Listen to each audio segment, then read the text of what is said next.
Hello and welcome to Do It Yourself channel. Today I will show you how to change our double press side button to open our application instead of default camera.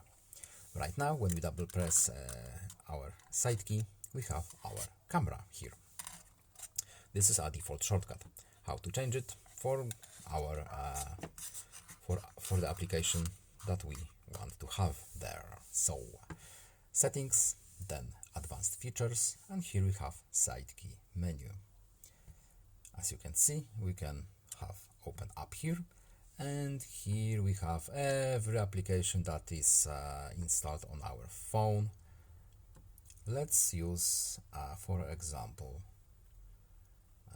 let's say what do we want?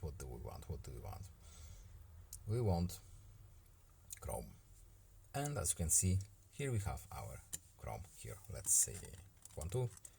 Chrome is on, internet is off, the shortcut is working. I hope this video was helpful to you. Please leave a like and subscribe. Have a nice day and see you in the next video.